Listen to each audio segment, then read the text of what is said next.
Hola. Perdón, Evel, me quedé sin. Ya había entrado desde el 5 para las 9, pero se me fue la señal. Buenos días tengan todas y todos ustedes. Espero que se encuentren bien.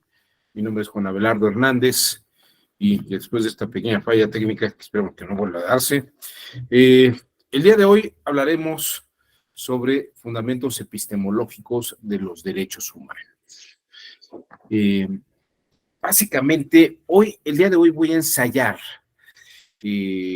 una forma de razonamiento distinta. Quiero hacerles un planteamiento distinto a lo que hemos venido trabajando o hemos ido platicando en este curso. De hecho, el planteamiento que voy a hacer es un planteamiento que además diríamos que está muy vinculado con descubrimientos recientes del comportamiento humano. Y a partir de eso haremos esta revisión desde un punto de vista epistemológico. ¿Por qué? ¿Por qué lo voy a abordar así? Bueno, pues porque si queremos plantear los temas esenciales de los derechos fundamentales y la epistemología de los derechos fundamentales, vamos a comenzar con algo que probablemente nos quede muy claros a todos. Fíjense, vamos a ver esto aquí. Esta es la Declaración de los Derechos del Hombre y del Ciudadano. Sí se ve en la pantalla, ¿verdad? ¿O no se ve? ¿Sí se ve? Sí, perfecto. Bueno, quiero que vean ustedes lo que dice esta Declaración de los Derechos del Hombre y del Ciudadano. Es de 1789 y quiero que vean ustedes. Dice el prólogo, ¿no? Los representantes del pueblo francés constituidos en la Asamblea Nacional, considerando que la ignorancia, el olvido y el menosprecio de los derechos del hombre son las únicas causas de las calamidades públicas y de la corrupción de los gobiernos, han resuelto exponer en una declaración solemne los derechos naturales, inalienables y sagrados del hombre.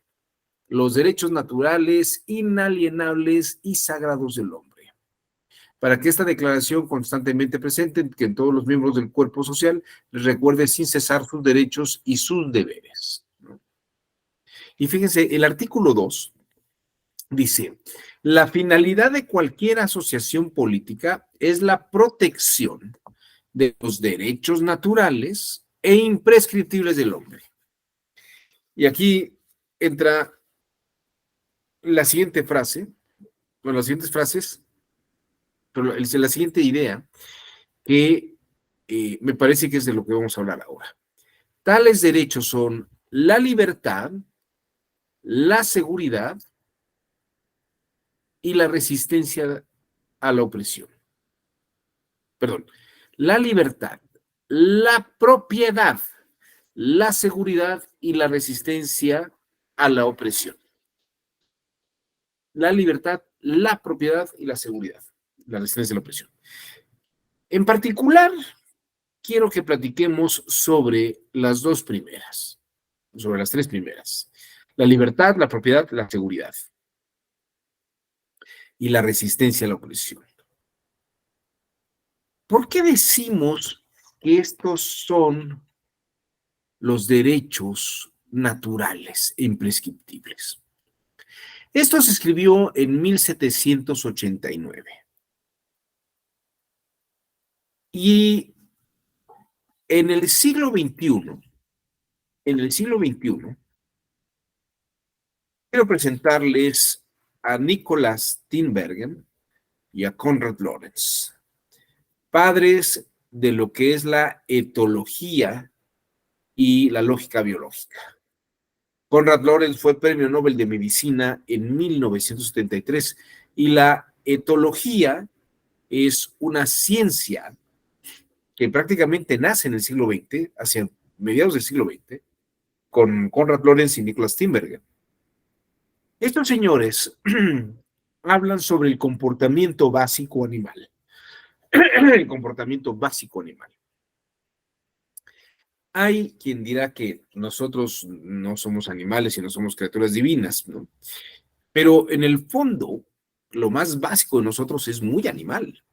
Comemos, nos reproducimos, dormimos, tenemos funciones vitales animales.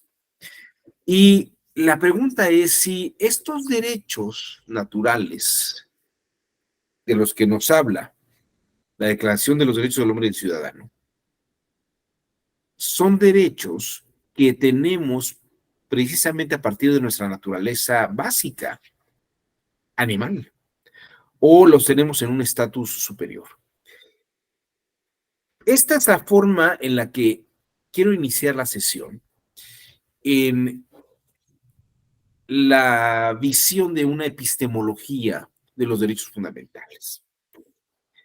Louis Leakey es un antropólogo que, descubriendo los cráneos propios de antropoides o antecesores de los seres humanos, vio y observó que había semejanzas craneales de los primates y pensó que probablemente estudiando algunos primates elementales, como el chimpancé, los gorilas o los orangutanes, podía hacerse una idea de cómo razonaban los primeros seres humanos,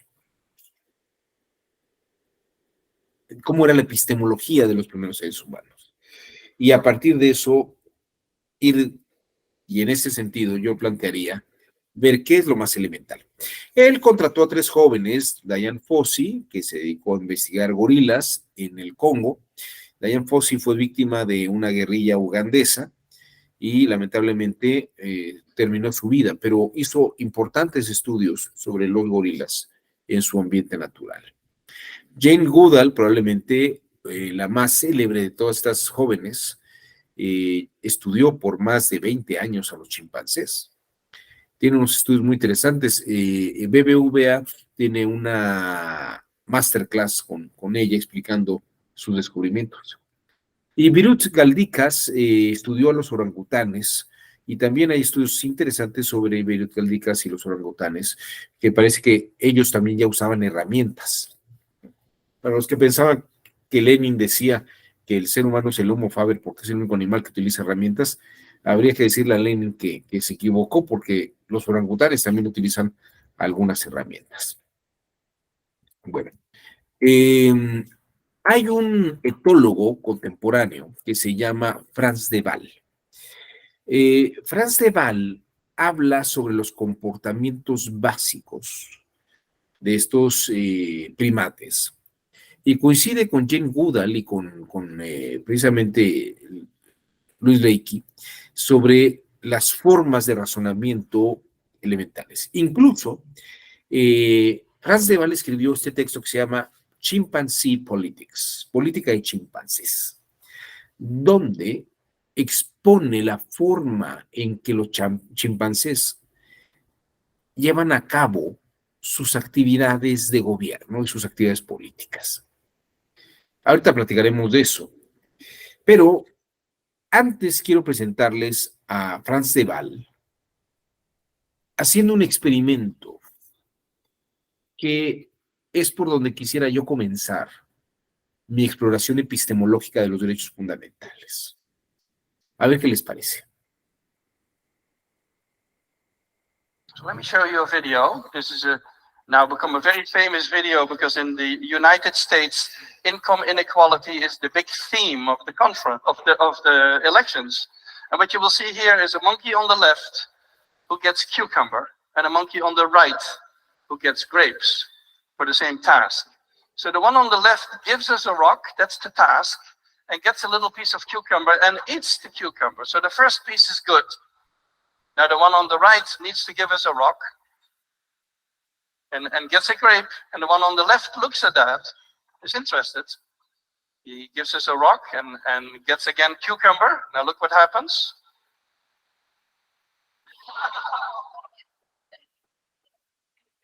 The one on the right gets a grape again. The one on the left needs to give us a rock. He's testing the rock. Gives the rock, gets cucumber again.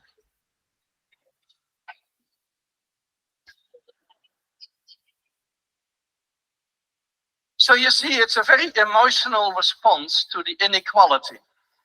And so the monkeys have what we call a sense of fairness, is that they object to inequality. It's the most simple form of inequality aversion, as we call it, or a sense of fairness.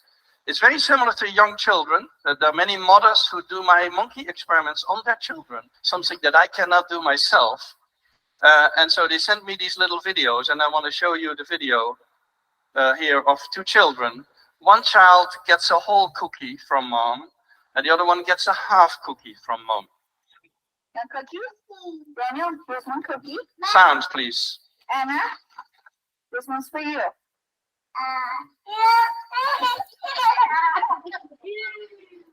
Good. Really? Really? So what you see here is a very strong parallel between how the monkeys react to inequality and how the children react to inequality. Economists call this an irrational response. Irrational in the sense that half a cookie is still better than no cookie, and you should not refuse half a cookie like the girl is doing. Or you should not refuse cucumber if normally it is a good food. And so both the monkeys and the children show the same irrational response. Now I call this first order inequity aversion, or first order fairness, in the sense that you are objecting to getting less than somebody else who does the same job, basically.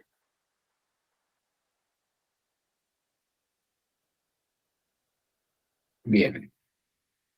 ¿Qué impresión les dio? ¿Qué impresión te da? A ver, tú, Emilio Madera, ¿qué te pareció el video que viste? ¿Qué concluyes?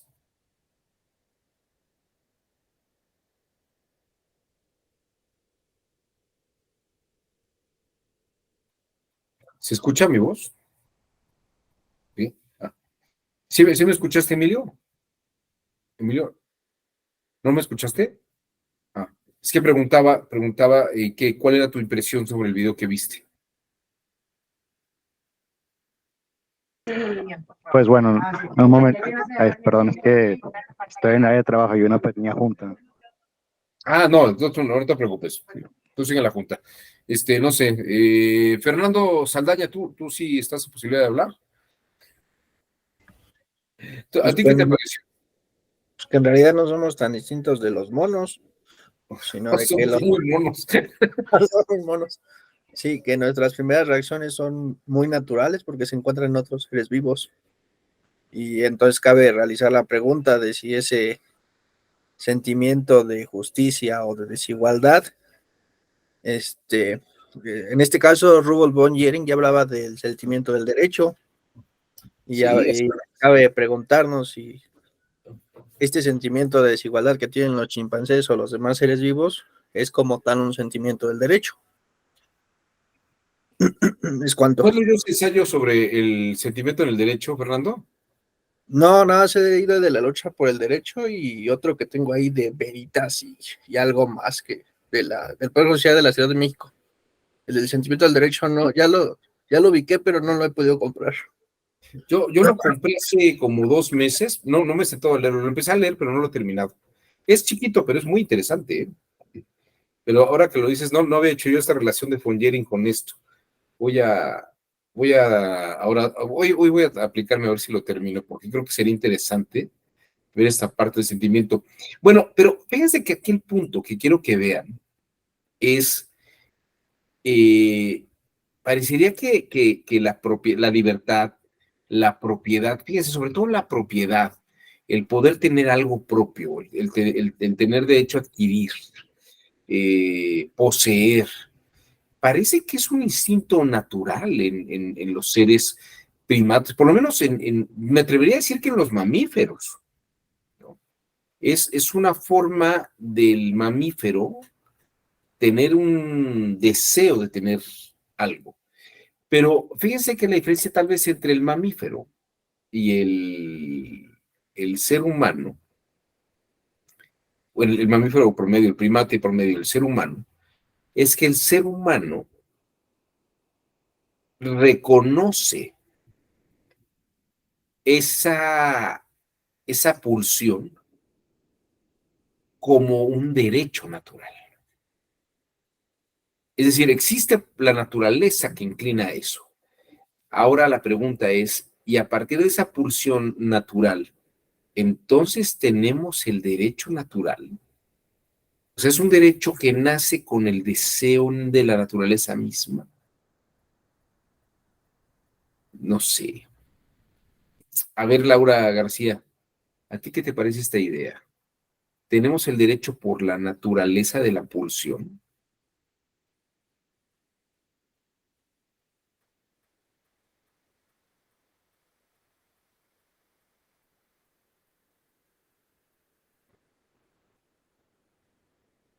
No es una pregunta fácil, ¿eh? Nada más estoy preguntando tu opinión.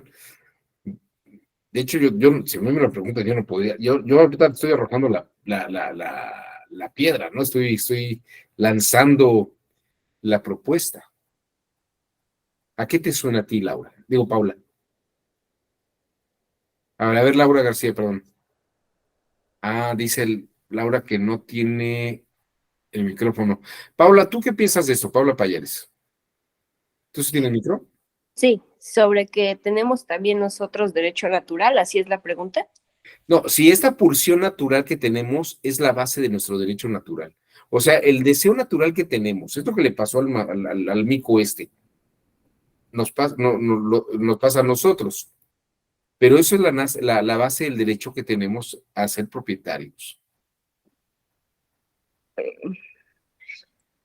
No lo sé, no estaría segura, porque por el mismo supuesto podría argumentar otras cosas que necesariamente no tendrían por qué ser así, pero yo como digo, es que es mi derecho, no sé, natural, no creo, porque es que me lleva más como al tema de, por ejemplo, el aborto. Ajá. Y yo lo veo, entonces, no creo que, es que no quiero entrar en controversia con lo que voy a decir, pero yo diría que si tengo el derecho natural a nacer, entonces no debería existir el aborto. Pero lo veo también desde el punto de vista que me acuerdo que me decían que del derecho natural también se podía en los animales, en las plantas. Fíjate Entonces, que es curioso porque los primates, pues también abortan, pero no abortan por voluntad, sino que abortan porque, de hecho, ellas codician y aspiran a que el producto termine y salga, ¿no? Si te fijas, el fenómeno del aborto es un fenómeno humano, exclusivamente humano, que probablemente tiene que ver es un tema de seguridad, ¿no? Fíjate cuáles son los derechos naturales que principalmente señala la Declaración del Hombre y del Ciudadano. Fíjate, los voy a poner nada más para que no quede duda. Acá está.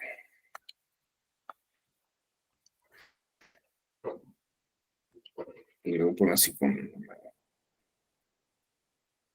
Tales derechos son la libertad, la propiedad, la seguridad y la resistencia a la opresión.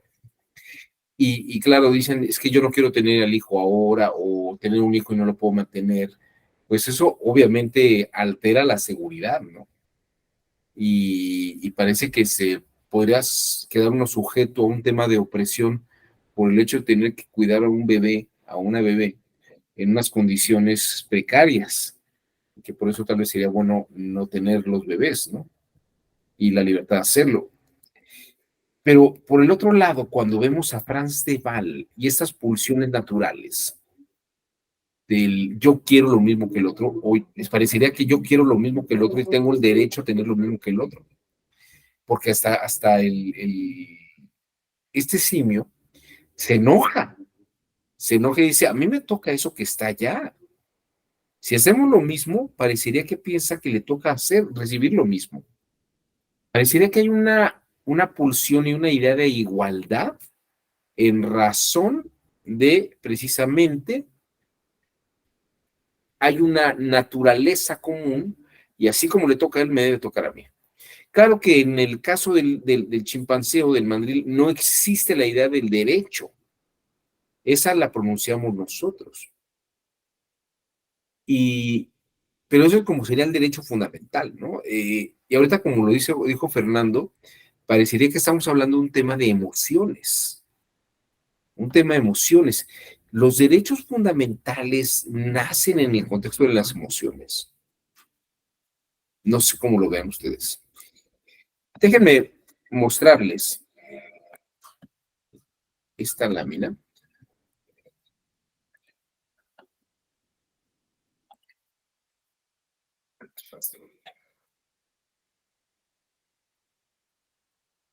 Este es Jean Piaget.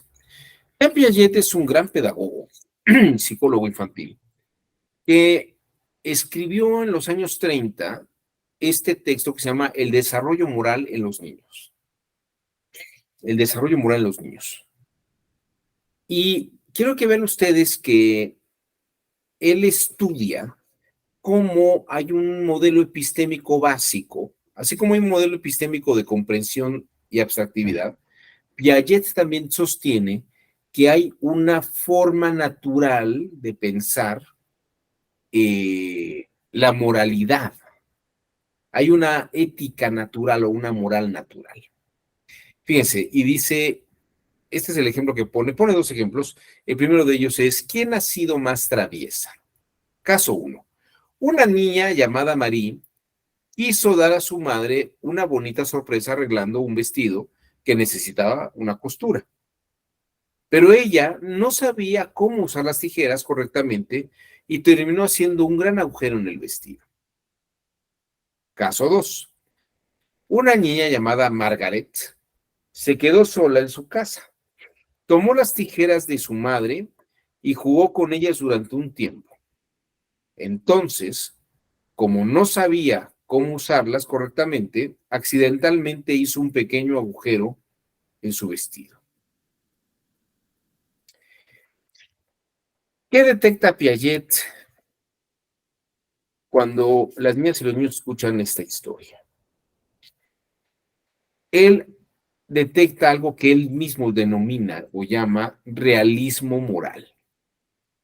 Las niñas y los niños reconocen la distinción entre un acto bien intencionado, que resulta mal, y un acto descuidado, desconsiderado o malicioso. Tienden a juzgar la malicia en términos de la gravedad de la consecuencia más que en términos de motivo.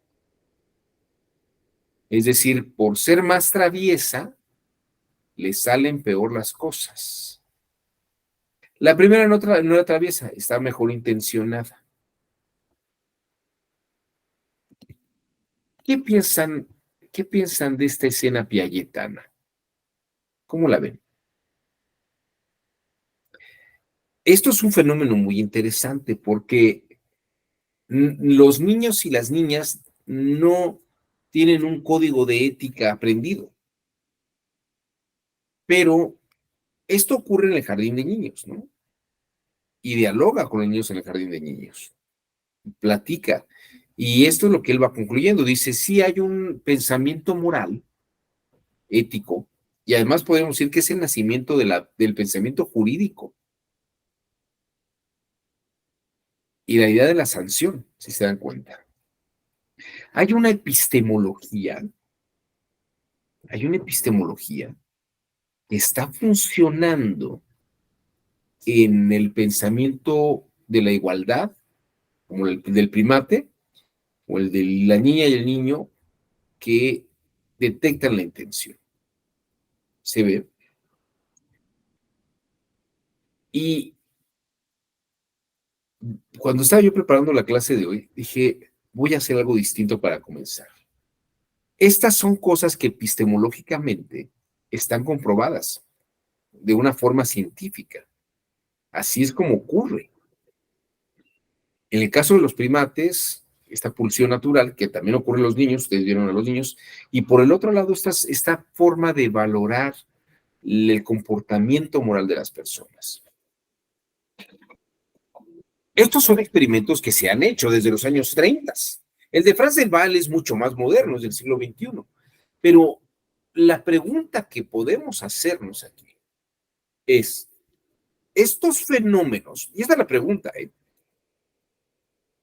estos fenómenos que estamos explorando y que estamos viendo, estos estudios que se hicieron, sirven como para dar cuenta de la naturaleza de los derechos fundamentales.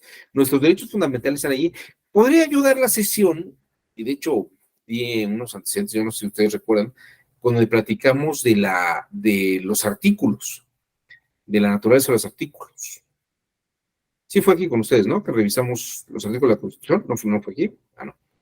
Bueno, vamos a ver eso más adelante.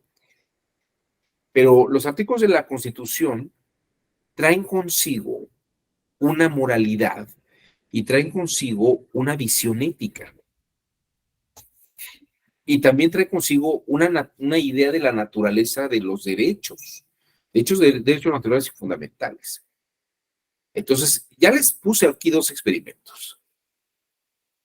Y la pregunta que hago es, ¿les parece que a partir de eso podemos armar los derechos fundamentales? O sea, aquí podemos encontrar los antecedentes de los derechos fundamentales constitucionales. Antes de que a ver, piensen un poquito más, voy a ponerles el tercer ejemplo de Jean Piaget. Bueno, el tercer ejemplo que estoy poniendo en la clase, el segundo de Jean Piaget.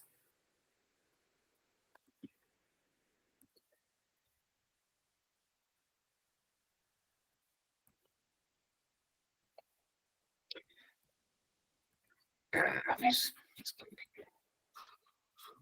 Se dice, concepción de la mentira y el castigo. Piaget descubrió que los niños más pequeños valoran la gravedad de una mentira en términos del tamaño de su desviación de la realidad. Mientras más desviada, más grande la mentira. La función del castigo es hacer sufrir al culpable. Fíjense, la función del castigo, debe haber un castigo para el que diga una mentira. Y mientras más grave, peor. Entonces, debe hacerse sufrir al culpable. Esto, Piaget lo llama justicia retributiva. Justicia retributiva. Es decir, así como hiciste el daño, así debe ser tu castigo. Diríamos que es la percepción de la ley del ojo por ojo y diente por diente, ¿no? Dice precisamente Piaget, los niños en este periodo operativo concreto tienen una visión de ojo por ojo. Lo que se llama la ley del talión. Si tú me hiciste tal, yo te hago tal. Si tú me quitaste tal, yo te quito tal. Por eso se llama talión, porque si tú haces tal, yo hago tal también. No es porque haya habido un rey Talión, ni tampoco el reino de Talión, ni un libro que se llamara el Talión. Hay uno que se llama el Kybalión, pero no es el Talión. La ley del Talión es tú haces tal, entonces tal. Pero esa lógica de la justicia, Piaget la llama precisamente justicia retributiva. Y Hans Kelsen empieza a escribir trabajos sobre sociología jurídica con esta idea de Jean Piaget, sobre que existe esta justicia retributiva en las pulsiones básicas de las personas. La justicia inmanente es una justicia que va implícita en las conductas. Si hiciste tal cosa, por justicia retributiva, se te regresa, así como la ley del karma, ¿no? El castigo debe seguir automáticamente al mal comportamiento. Y fíjense, otra historia donde Piaget cuenta a los niños y los niños concluyen. Cuenta la historia de 2 niños que robaron el huerto de unos agricultores.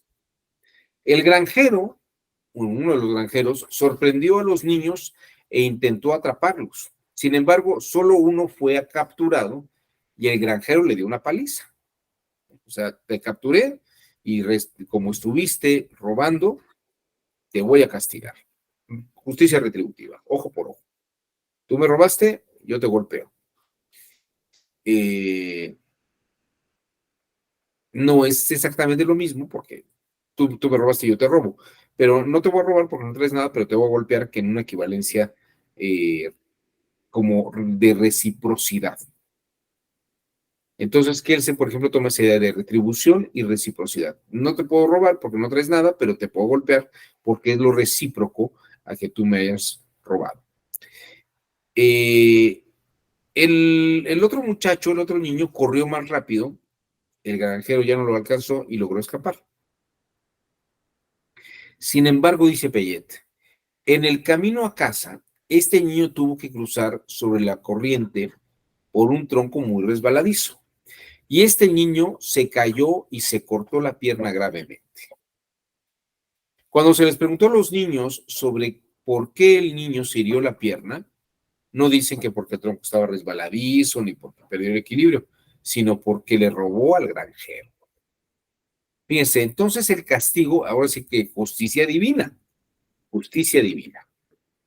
Les digo, estas ideas, estas nociones básicas, Kelsen era muy amigo de Jean Piaget y en la época en que Jean Piaget escribe esto, no hay quien haya hecho la relación hasta ahora que yo estoy mencionándola, pero Kelsen escribió varios ensayos siguiendo estas ideas de Piaget.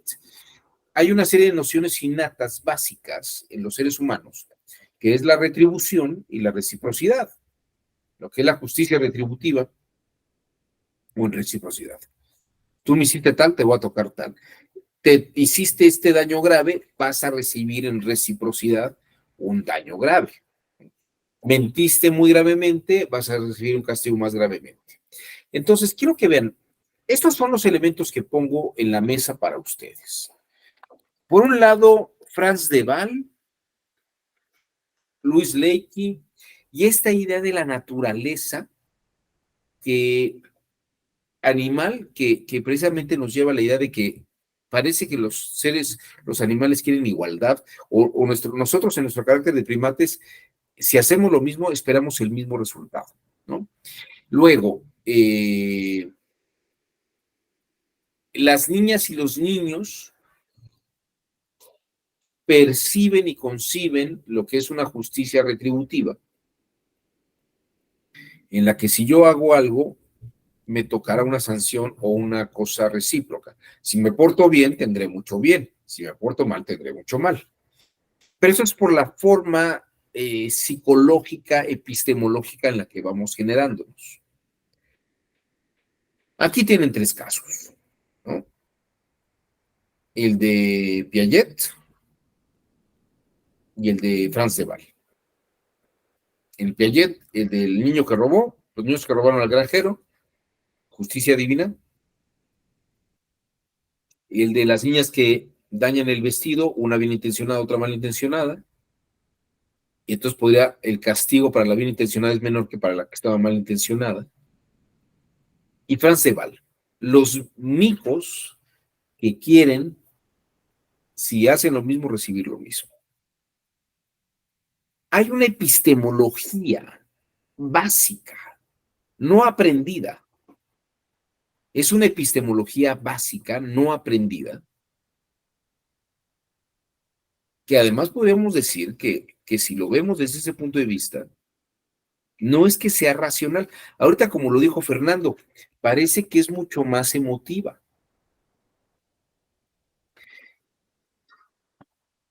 Entonces amplío mi pregunta. Si esta emotividad es la base de los derechos fundamentales o está en otro nivel. Kelsen escribió un texto que se llamó Sociedad y Naturaleza.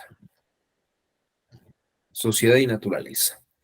Es un texto que se escribió en 1944. Esta es la edición en español. Y en el primer capítulo, titulado La psique primitiva en la sociedad y naturaleza, Kelsen dice lo siguiente: Leo literal, textual el pasaje. La psique, o sea, la mente del hombre primitivo, se caracteriza esencialmente por el hecho de que en él el componente racional está muy por debajo del emocional. Es decir, actuamos más por emoción que por razón. Y dice que nace del sentimiento y la voluntad. La tendencia emocional normativa, fíjense, esto es que él se leyendo a Piaget, ¿no? La tendencia emocional normativa domina su mundo interior. Parecería que esto que dice Piaget, los niños y las niñas no razonan la justicia y la moralidad en razón bueno, la piensan, pero no tanto en una razón de parámetros lógicos, analíticos, sino que es mucho más emocional y la normatividad parece que es mucho más emocional. Entonces la tendencia emocional normativa dice que el Zen domina en su mundo interior. Ahí irradia la interpretación humana de la naturaleza. Cassirer, quien es citado, Cassirer era un miembro de la escuela de Frankfurt, Ernest Cassirer. Kelsen lo cita, cita un libro en este pasaje. En esta parte de su texto, cita a Ernest Cassirer para reforzar su idea, la idea que también tomó el Piaget. Y dice, cita el pensamiento mítico de Cassirer. Para la psique, las cosas existen, pero para el yo, para la psique, las cosas existen para el yo cuando se tornan efectivas emotivamente. Solamente en cuanto que yo la tomo emotivamente o efectiva emotivamente, cobra naturaleza, cobra existencia. Es decir, causan emociones de esperanza, temor, deseo, satisfacción o desilusión. Y también cita Kelsen en este libro a Wilson Dallam Wallace. Este es otro antropólogo, pero fíjense, repiten la misma idea de Cassirer y que sostiene Kelsen. El ser humano actúa antes de pensar racionalmente. Las actitudes emocionales preceden a la lógica. El ser humano obra y a continuación se percata de su conducta y de su sentido, y del sentido de ella.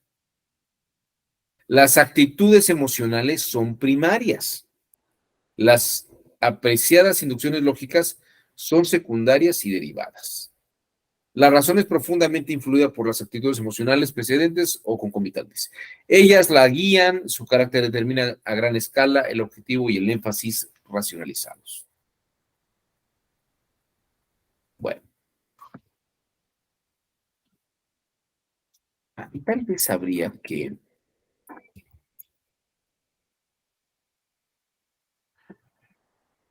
quiero ver si por aquí tengo este dato que les quiero mostrar.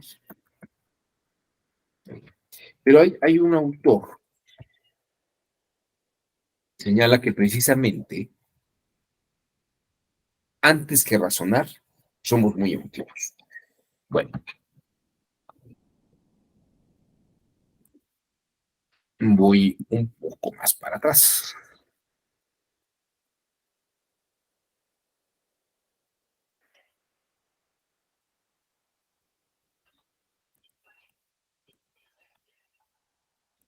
Leamos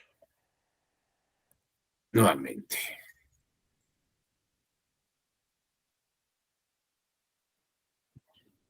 Que conste que estoy mostrando una interpretación. Estoy tratando de interpretar el texto de 1789 a la luz de los avances científicos.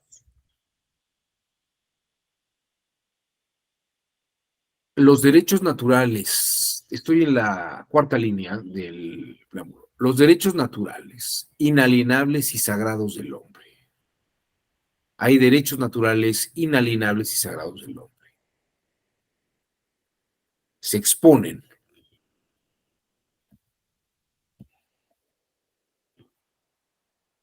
¿Por qué se exponen? Para que a los miembros del cuerpo social les recuerde sin cesar sus derechos y sus deberes, para que los actos del Poder Legislativo y del Poder Ejecutivo, al poder cotejarse en todo momento con la finalidad de cualquier institución política, sean más respetados y para que las reclamaciones de los ciudadanos fundadas desde ahora en principios simples e indiscutibles redunden siempre en beneficio del mantenimiento de la Constitución y de la felicidad de todos. Y fíjense, voy a leer el artículo primero. Los hombres nacen y permanecen libres e iguales en derechos. La igualdad. Nacen libres e iguales. Bueno, los chimpancés de Frans de Waal, bueno, en este caso los micos de Frans de Waal, pues son iguales, por lo menos quieren lo mismo, ¿no? Y el artículo segundo, la finalidad de cualquier asociación política es la protección de los derechos naturales que tenemos e imprescriptibles del hombre. Tales derechos son la libertad, la propiedad, la seguridad y la resistencia de la opresión.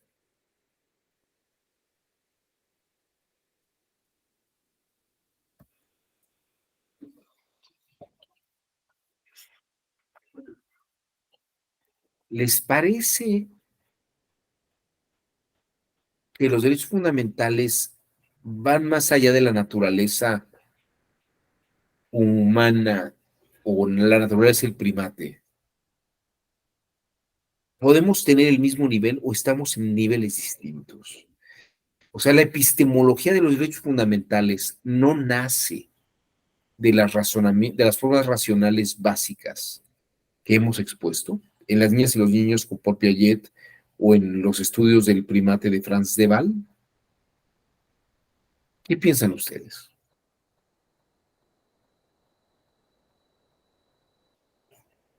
¿O estamos hablando de otra cosa? Los derechos fundamentales no tienen nada que ver con esas actitudes naturales de los seres humanos, como primates y en sus costumbres etológicas, en su actuar etológico. ¿Tú qué piensas, Luis Octavio? Allá en tu maravillosa biblioteca de atrás, ¿es un fondo o si la tienes? No, es falsa, es un fondo. Es de los fondos que están aquí en ¿cómo se llama? En esta Allá. aplicación del Meet. Qué bueno. Una biblioteca así debería tener mucho polvo. Sí. Mucho conocimiento, pero tener mucho polvo. Yo espero que no. Pero bueno, qué bueno. ¿Tú qué piensas de todo lo que hemos platicado hoy? Ok, bueno, yo pienso que sí, que por ejemplo, cosas que vemos en la actualidad que... Me voy a mover a donde tengo la conexión del cable porque se me está acabando aquí, pero te sigo escuchando, ¿eh? Ok. Sí, cosas que vemos que vemos actualmente que lo percibimos como que somos muy inteligentes o muy racionales o que estamos muy bien organizados. Yo pienso que sí viene de eso, de la naturaleza o de cuando éramos cavernícolas.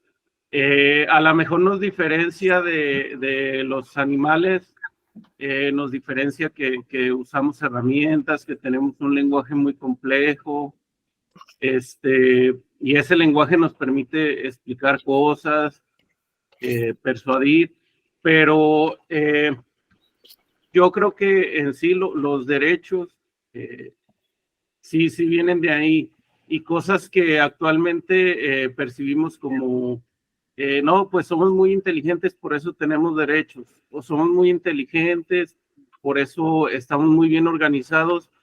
Yo creo que es la forma en que lo vemos, pero realmente viene de la naturaleza, de cuando éramos cavernícolas. Porque, por ejemplo, hay un curso en la escuela judicial que se llama El Derecho Constitucional y la Legitimidad de los profesionales del derecho. Ajá. Y, por ejemplo, ahí dan un ejemplo muy bueno de por qué estamos tan organizados en nuestra sociedad, o por qué creemos que somos muy inteligentes, porque estamos muy bien organizados, pero eso realmente viene de cuando éramos cavernícolas. Cuando los cavernícolas cazaban un mamut, tenían que estar muy bien organizados entre ellos, cada uno tenía que cumplir esa función. ¿Por qué? Porque si alguien fallaba o alguien no cumplía con la función que se le asignaba en ese grupo, no comían. Ese Así día no es. comían, no podían cazar, o inclusive si alguien fallaba, alguien podía morir. Entonces ya perdías un miembro de la comunidad. Entonces eso, por ejemplo, un juez sabe que tiene que cumplir con respetar la Constitución, con cumplir un horario, al igual que un maestro sabe que tiene que entrar a ciertas horas, tiene que cumplir esa función dentro de la sociedad. Pero yo pienso que eso viene de ahí, de los derechos naturales, de la evolución. Ok. Esa sería mi opinión. Muchas gracias, Luis. Gracias. Entonces, tú sí consideras. Laura, levantaste la mano, Laura, te escuchamos. Gracias, Luis Octavio. Bueno, dentro del tema de la naturaleza de los derechos fundamentales y justo la intencionalidad de lo que veíamos en los ejemplos, creo que sí tenemos una tendencia natural a tomar los derechos naturales como algo muy emocional también, o sea, basamos eso en la emocionalidad. Creo que tenemos esa predisposición los seres humanos a, a valorar el hecho de las intenciones. Y digo, tomando un ejemplo pues bastante burdo, hasta dentro de una pareja, en una relación, una infidelidad. Logramos el perdón basados en qué tanto la otra persona quiso lastimarme, qué hizo y cómo lo hizo. Veo el ejemplo de las dos niñas y justo la intención que hay para causar daño a la otra persona. Y lo equiparo también a la cuestión de en materia penal muchas veces las atenuantes, ¿no? ¿Qué hizo que le quitara esa intención? ¿Qué hizo que le quitara esas ganas de lastimar a la otra persona? Entonces sí creo que las personas y los derechos naturales van muy relacionados a la emocionalidad que le hemos puesto pues justo a toda la sociedad. Oye, Laura, pero entonces, a ver, fíjate, es que esto que dices es muy interesante. Ahorita, déjame mostrarles. Les voy a poner una lámina, porque ahorita nada más les puse la Declaración de los Derechos del Hombre y del Ciudadano. Pero, a ver, voy a compartirles esta de acá.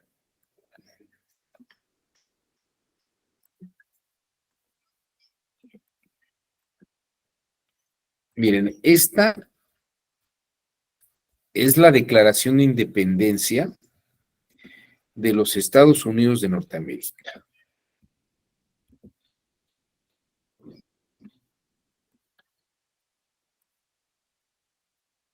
¿Ahí la ven? ¿La Declaración de Independencia? Sí, o no. Fíjate lo que dice Laura. Cuando en el curso de los acontecimientos humanos se hace necesario para un pueblo disolver los vínculos políticos que lo han ligado a otro y tomar entre las naciones de la tierra el puesto separado e igual a que las leyes de la naturaleza y el Dios de esa naturaleza le dan derecho, un justo respeto al juicio de la humanidad exige que declare las causas que lo impulsan a la separación. Sostenemos estas verdades, que todos los hombres son creados iguales, que son dotados por su creador de ciertos derechos inalienables, y entre estos están la vida, la libertad y la búsqueda de la felicidad, que para garantizar estos derechos se instituyen entre hombres los gobiernos que derivan de sus poderes legítimos de los consentimientos y los gobernados, que cuando quiera que una forma de gobierno se haga destructora de estos principios, el pueblo tiene el derecho a reformarla o abolirla o instituirla. O sea, si yo quiero ser feliz y tengo derechos naturales a ser feliz, pues no tendría por qué ser oprimido, ¿no? No tendría por qué estar pagando el impuestos al rey de Inglaterra. Y además, el creador del derecho me da esta condición de poder. Podríamos decir, Laura, que que los derechos de independencia, las declaraciones de independencia, tienen más que ver con afectividades. Es ya no me siento a gusto, no eres tú, soy yo, ¿no? Como dicen, ahorita hablaste de la infidelidad. El rey Jorge VI decía, si no, no sé si tú viste una obra de teatro, una comedia musical que se llama Hamilton, que es la historia de la independencia de los Estados Unidos, pero de de Alexander Hamilton. La puedes ver en Netflix, me parece. Es muy simpática porque hablan sobre los libertarios norteamericanos que se quieren independizar y sale el rey Jorge VI cantando. Si tú no cumples con el pacto que teníamos, porque tenemos un pacto, voy a mandar a las tropas y voy a matar a todos tus familiares allá para que respetes mi pacto.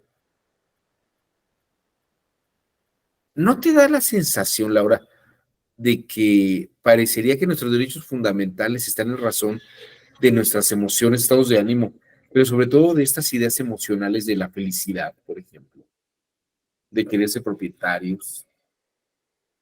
Fíjate lo que dice, la libertad y la búsqueda de la felicidad.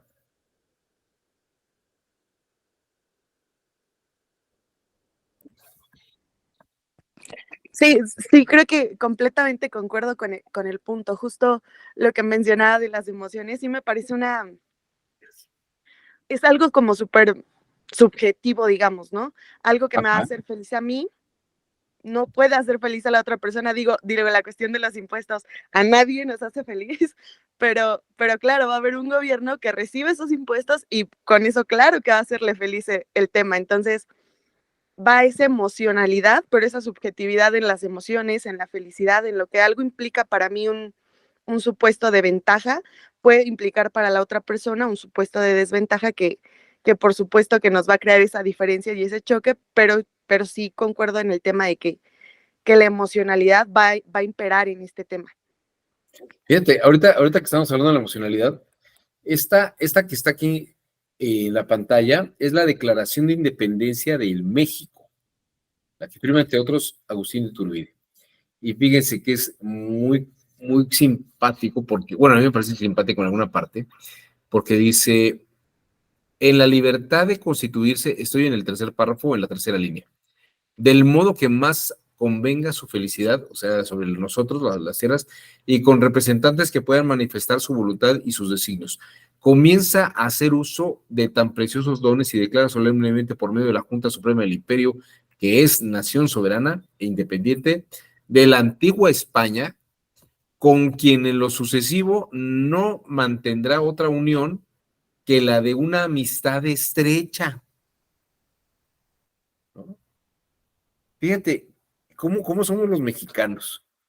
O sea, ya declara solemnemente que por medio de la Junta Suprema del Imperio, que es nación soberana e independiente de la antigua España, con quien en lo sucesivo no mantendrá otra unión que la de amistad estrecha, en los términos que prescriben los tratados. O sea, podemos entablar relaciones amistosas con España y con las demás potencias, ¿no? Es un tema como amistad. Vamos a ser amigos, vamos a respetar nuestras condiciones básicas. Creo que esto es lo que quiero que vean, y esa es un poco la reflexión que me movió el día de hoy a comenzar, porque estaba yo preparando, vamos a revisar los artículos constitucionales y qué epistemología emana de estos, pero dije, a ver, antes de entrar en los fundamentos epistemológicos que pudieran desprenderse de las normas constitucionales, la pregunta es, ¿cómo llegan esas normas constitucionales a ser? Si es por estos temas de pulsión natural y de una estructura epistemológica básica que nos dice cómo hay que entender las cosas. Y ahora Laura, por ejemplo, Laura me da la razón en ese sentido, pero creo que es muy importante porque parecería que efectivamente la historia de la nación, nuestra historia mexicana, o la historia de las independencias o de los pueblos independientes, gira en torno a esta temática. Y y ya me acordé, no era con este grupo, pero les voy a decir, por ejemplo, a dónde iba. Me pidieron la semana pasada que diera una sesión para cubrir a una profesora que tuvo que salir de la ciudad o atender otro asunto, que cubriera su clase. Y la clase de ella se llamaba Fundamentos Éticos de la Norma Fundamental, o sea, la ética de la norma fundamental. Y bien podríamos decir que el comportamiento ético, el comportamiento que uno se espera a partir de la norma, pues parece que nace con el comportamiento de la persona. Pero, a ver, aquí les digo esto. Cuando hablamos de la ética, parecería que a partir de la Constitución tenemos que tener un comportamiento determinado. Pero, ahorita lo que estamos viendo en la parte epistemológica, parecería que lo que hay en la Constitución viene de unas conductas y pulsiones naturales en los seres humanos. Una epistemología que asumiríamos nos lleva en una dirección ética. Si nacemos libres, es una condición natural, epistemológica, y la Constitución dice que naces libre, te tienes que desarrollar en la libertad. Es una ética de la libertad. Ahora, si la propiedad es un derecho natural, o la condición de igualdad es un derecho natural, tendríamos que suponer que el comportamiento que se asume a partir de la norma fundamental es la igualdad y el desarrollo de la propiedad. Tal vez no todos somos iguales en cuanto que no todo el mundo aspira a tener las mismas propiedades y los mismos bienes, ¿no? Si todo el mundo quisiera tener mucho dinero y trabajar mucho, pues nos levantaríamos todos bien temprano a chambear, sería bien interesante eso. Pero no ocurre. Hay quien prefiere quedarse dormido en su casa, hay quien prefiere tener un salario, hay quien prefiere ser emprendedor. Esto es bien interesante, ¿eh? Hay gente que quiere tener su quincena segura, hay quien no quiere tener una quincena segura y tener más libertad de desarrollo económico. Eso es precisamente lo que quiero mostrarles. Es lo que precisamente quiero mostrarles. Parece que la Constitución nos engloba en un marco de vida, en un estilo de vida, pero parece que los principios fundamentales que están en la Constitución emanan de una naturaleza que se da en nosotros. Y entonces tendría lógica, porque no estamos viviendo a partir de una imaginación de cómo tienen que ser los derechos, sino que los derechos precisamente parten de un comportamiento natural que tenemos, de un comportamiento natural que tenemos. Y aquí me parece que coincidimos en esta parte. Ahora, como estamos en el Tribunal Electoral del Poder Judicial de la Federación, la pregunta es, ¿existe una naturaleza electoral en nuestra forma de primates o en nuestras formas psicológicas básicas? Y aquí les quiero platicar sobre el libro de Franz de Waal que se llama Política de chimpancés. Política de chimpancés. Tenía que abierto bueno, ya para no perderme. Chimpanzee Politics, Política de chimpancés. Creo que no está traducido el libro al español, pero lo pueden encontrar en Amazon. Yo no sé, a ver, déjenme ver rapidísimo. Vamos a poner libros de Franz de Waal.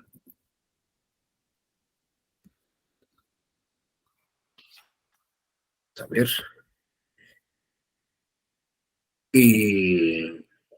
Tenemos suficiente inteligencia para entender la inteligencia de los animales. Piensen lo que pienses. No, parece que no hay nada sobre chimpancés. Chimpancé. La paradoja del chimpancé. Y no hay más. A ver, déjeme ver si.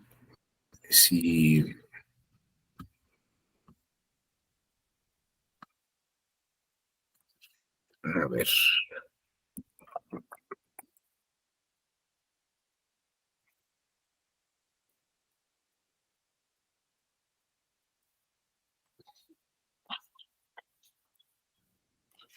Um,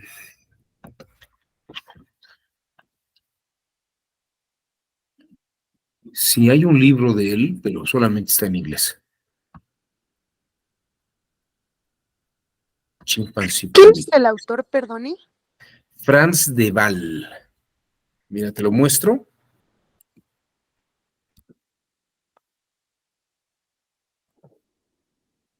A ver, por este.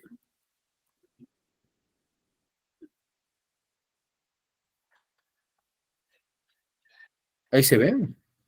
Estoy en Google. Sí se ve, ¿no? Franz de Waal, con ese, Franz de Waal, Chimpancé Politics.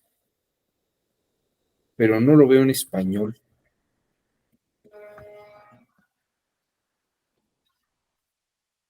En español. Luis Octavio, te escuchamos. Pirata sí está en español. Sí está. Fíjate que aquí estoy viendo que en Casa del Libro sí está la política de los chimpancés. Fíjate, aquí está. A ver si. Mamá goza de enorme respeto en la comunidad. Los demás la buscan para poner orden cuando hay un conflicto. A la malévola Puist, en cambio, se le mira con recelo, porque no ayuda a las demás hembras cuando tienen problemas con los machos. Al frente de todos, respetando para las hembras y los demás machos adultos, está Yeroben. Pero le llega la llegada de Nikki, un joven ambicioso y pendenciero, trastorna la armonía de la comunidad desencadenada como lucha de... Bueno, sí, esto es política de chimpancés. A ver, qué interesante. Lo voy a pedir al rato. La política de los chimpancés. Bueno.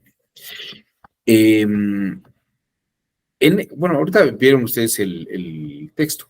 Fíjense que lo que dice Franz de Waal, se los platico, es que el jefe de la manada, en este caso este simio que dicen, cuando ya está grande, puede aparecer un mono viejo, de un mono joven, que quiere quitarle el control de la manada, y lo violenta, y le grita, ¿no? A ver, aquí Laura ya encontró el texto en Alianza Editores.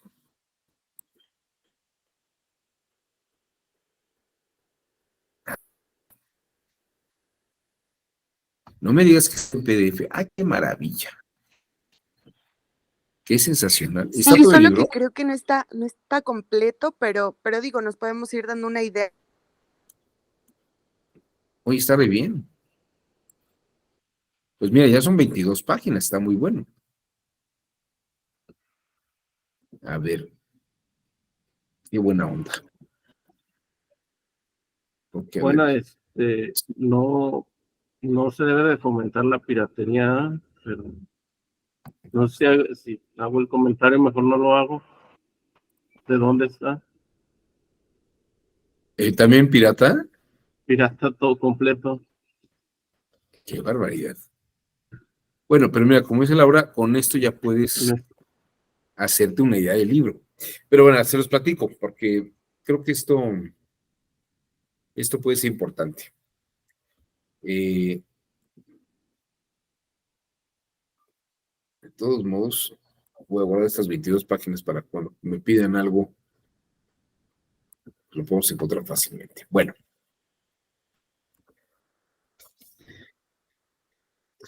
Tú no vas a fomentar la piratería, pero tú ya lo encontraste pirata, Luis Octavio. Bueno, a ver, fíjese, ya me dirás. La historia de la política chimpancés, que es la experiencia que tuvo Franz de Waal, dice que cuando está el chango, el chimpancé viejo en la manada, llega un chimpancé joven, que es como dicen, pendeciero y quiere el poder.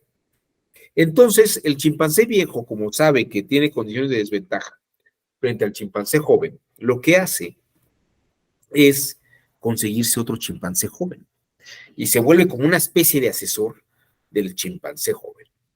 Entonces, el chimpancé joven pendenciero que lo enfrenta, el chimpancé viejo lo que va a hacer es presentarles a ese chimpancé joven, pero asesorado por el viejo.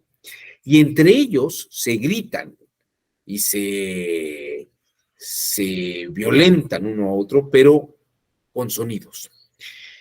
Nunca se tocan físicamente. Nunca se tocan físicamente.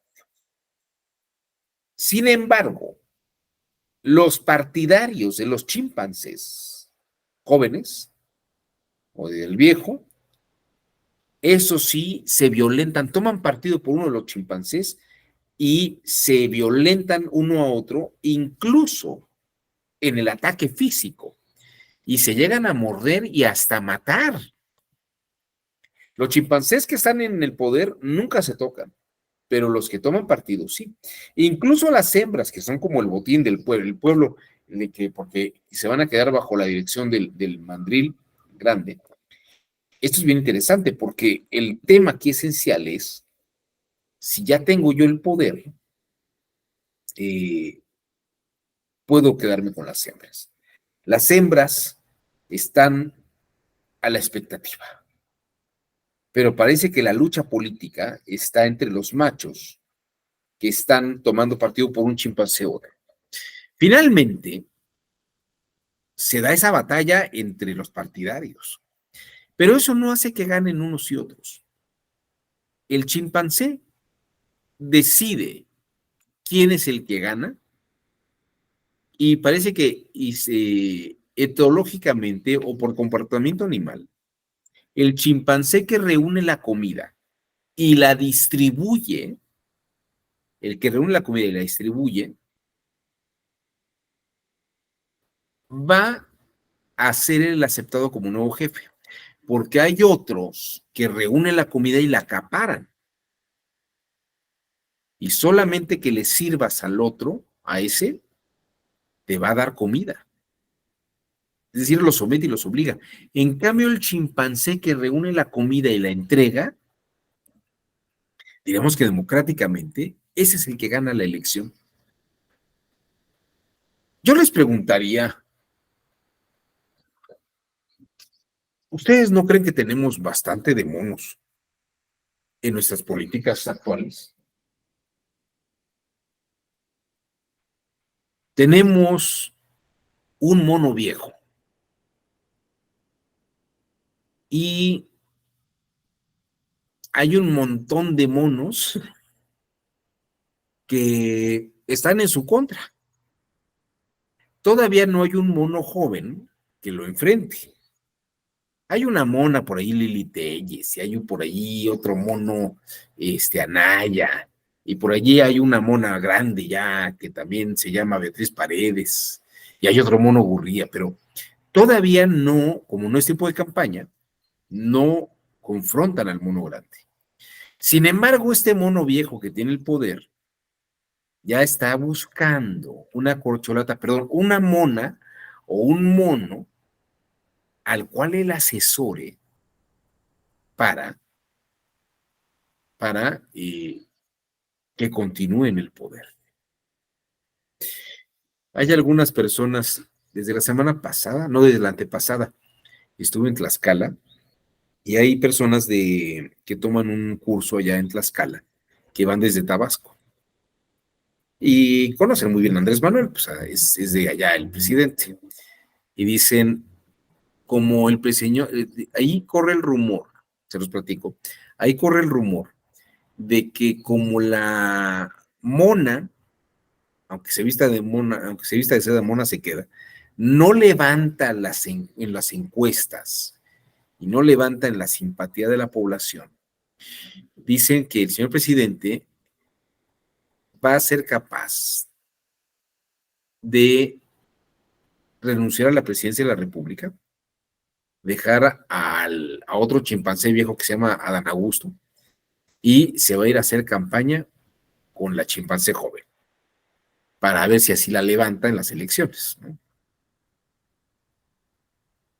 Pero ven ustedes que es el cuadro semejante, ¿no? Bueno, no sé, esa es mi impresión. Pero ¿qué piensan ustedes? ¿No será que Franz de Waal atinó en esta política de chimpancés?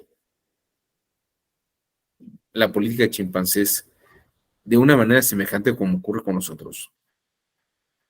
Vean ustedes a Biden, ¿no? O a Donald Trump. Fíjense, el caso de Donald Trump es bien interesante. O los candidatos en otros países se atacan entre sí. En los tiempos de los revolucionarios mexicanos y de la matanza, pues como que no está bien vista, como que matar al adversario no está bien visto, es como poco elegante. Pero entre los adversarios, incluso los adversarios pues, se matan, pero solamente en unas condiciones terribles, ¿no? Y eso es una política que se ve mal. Pero fíjense ustedes, ¿quiénes son los que van y se pelean? No son los líderes, son los que toman partido. Entonces parecería que un derecho fundamental es el de votar y el de ser votado. Tal vez lo que no se ve bien es que los chimpancés que se matan entre sí o se golpeen y se ataquen de una manera con una violencia política muy fuerte. Aunque hasta donde entiendo, no hay una prohibición política, no hay prohibición constitucional de que la gente se manifieste con agresividad. Está la violencia sancionada cuando es alta, pero si es una violencia de bajo impacto, sobre todo oral, de gritos, de llenar el zócalo, de ocuparlo, pero fíjense, hasta eso es ordenado, porque los que van un día no son molestados por los que van el otro día, ¿no? O sea, puedes gritarle al otro mono, al otro grupo de monos, siempre y cuando no vayas ese sábado, vete el otro sábado, ¿no? O el domingo, creo que son las marchas, ¿no? No sé, creo que han sido los sábados, ¿no? Bueno, ahí tienen ustedes un ejemplo de Franz de Waal. ¿Qué he querido exponer el día de hoy? Esta idea de las pulsiones naturales, de los comportamientos naturales, y que ciertamente parecería que los derechos fundamentales tienen una epistemología y nacen en una epistemología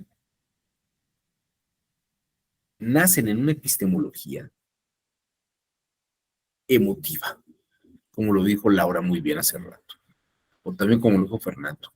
Hay una pulsión emotiva. Tienes derecho al esparcimiento de hijos y al número de hijos que quieras tener. Tienes derecho a expresarte, a publicar lo que quieras, a manifestar tus ideas, a circular por donde quieras. Tienes derecho a votar y ser votado. Parece que ahí hay unas pulsiones básicas, pero que institucionalizamos. Y bueno, ya nada más, ahora sí, para rematar todo lo que estamos viviendo en esta época, Bruford Skinner, este psicólogo conductista, dice que en realidad entre los animales y nosotros, la única diferencia, o sea, hacemos lo mismo, dice Skinner, dice, hacemos lo mismo, pero la única diferencia es que nosotros lo hacemos con lenguaje. Pero de allí en fuera, el comportamiento es exactamente igual que el de los animales. Dice, el funcionamiento es exactamente igual que en los animales. Y miren, voy a ponerles este pequeño video. Creo que lo explica muy bien. Denme un segundo, a ver, ¿dónde está?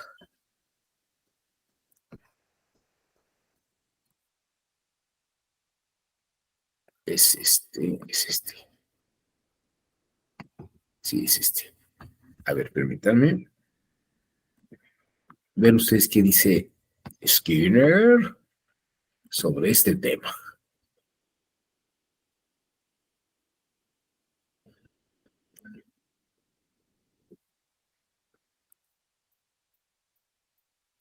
¿Ahí ven a Skinner? Sí. Sí, a ver, vamos a ver.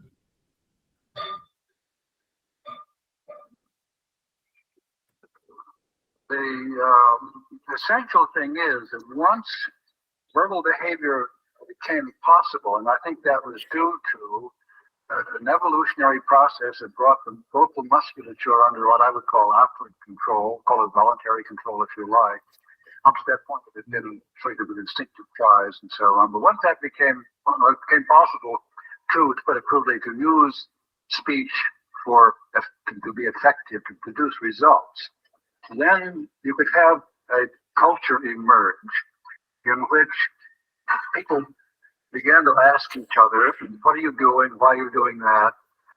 In other words, they began to set up the conditions that led people to look at their own behavior and look at themselves and their own bodily processes when they were behaving. I regard consciousness, awareness as a social product. I can't imagine how the individual would ever become a conscious individual unless there were other people to provide the contingencies that lead him or her to ask questions of that nature.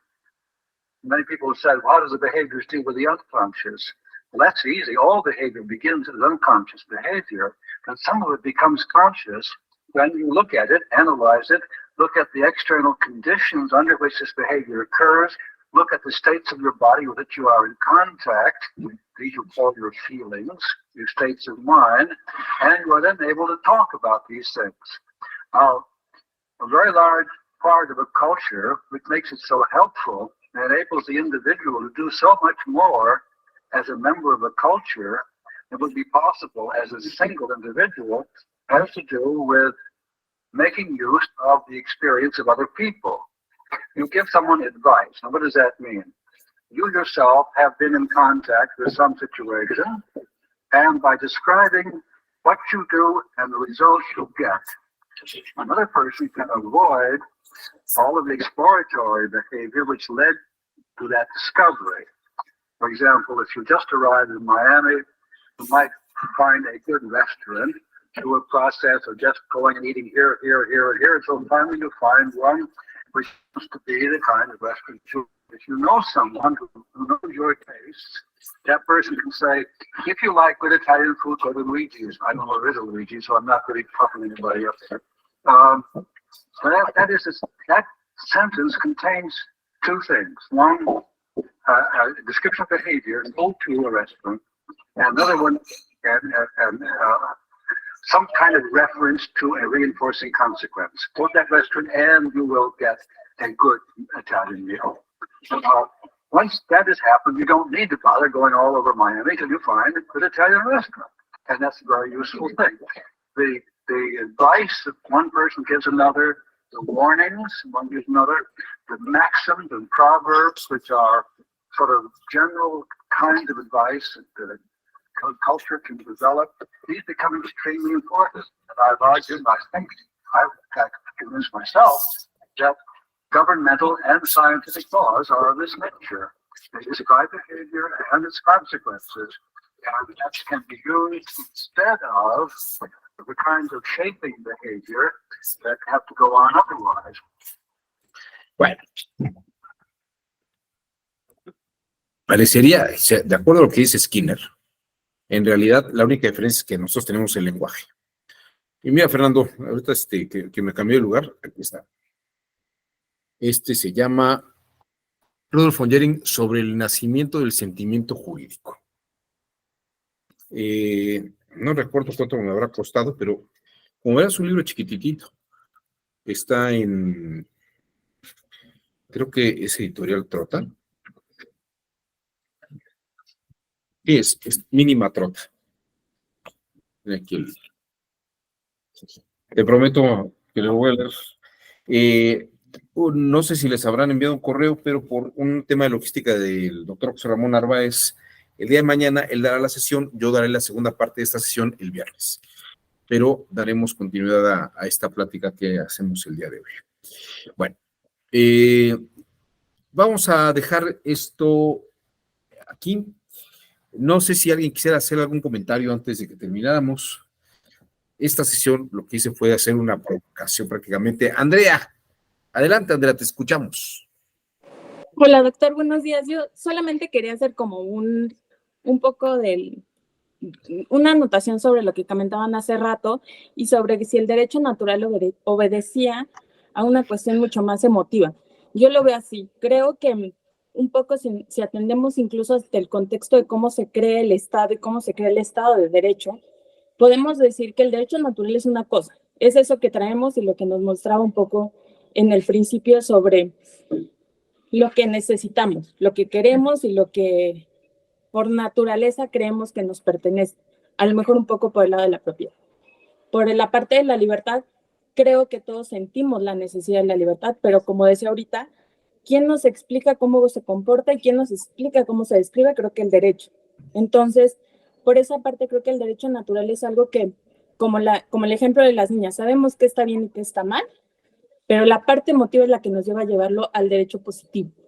Y creo que si lo juntamos de manera correcta, o sea, si realmente las leyes funcionan para lo que están hechas, para hacer que una sociedad pueda circular de manera correcta y pueda tener de cierta manera paz en su convivencia, entonces no se tiene que obedecer directamente al derecho natural ni a esta parte emotiva. Se tiene que hablar de ambas cosas para poder positivizarlo y entonces que pueda fluir de manera correcta. Y creo que este último video en el que no lo describía y dice que, bueno, es que me interesó la parte en la que dice, es cómo nos comportamos y se describe y que por eso puede ir cambiando en el tiempo. Pero el derecho natural se supone que no cambia. Entonces, el derecho natural y el derecho positivo son dos cosas distintas.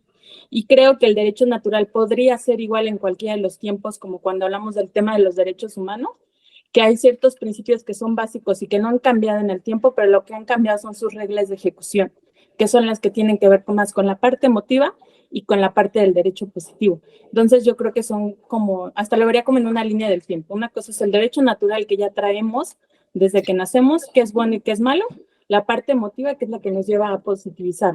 Una época en la que se dio, por ejemplo, cuando se hablaba de democracia en la Revolución Francesa y esta parte de dejar las monarquías y todo. Y ahorita cuando hablamos de democracia hablamos de cosas totalmente distintas. Incluso se habla de democratizar todo, ¿no? ¿Por qué? Porque entonces estamos entendiendo la democracia no solo desde la parte del voto, no solo desde la parte electoral, sino ya empezamos a tener una visión más expansiva de lo que se refiere a la democracia, ¿no? Entonces, bueno, yo solo quería hacer esa anotación. Gracias. Muchísimas gracias, Andrea. Muy interesante lo que has planteado. Y bueno, y aprovechando aquí que esta niña se acaba de instalar aquí al lado, a veces, sin duda alguna, los que tenemos mascotas, estos personajes parece que tienen bastante comportamiento de conciencia limitada, pero nada más porque no habla, pero se da a entender muy bien muchas cosas que quiere hacer ella. Y entiendo que tiene esta idea de la igualdad también, y entiendo su estado de necesidad de libertad. Creo que es algo de lo que podremos hablar, y la siguiente sesión hablaremos sobre esta naturaleza en la Constitución misma de nuestros derechos fundamentales. Pero hecha la provocación en esta sesión, me parece que ya podemos pasar a la siguiente. Muchas gracias por el comentario, Andrea, muy bueno. Han sido sus oportunidades muy, muy interesantes esta mañana para mí. Me llevo muchas cosas. Les agradezco su generoso tiempo. Mi nombre es Juan Abelardo Hernández. Nos vemos el viernes. Hasta luego. Muchas gracias. Excelente día.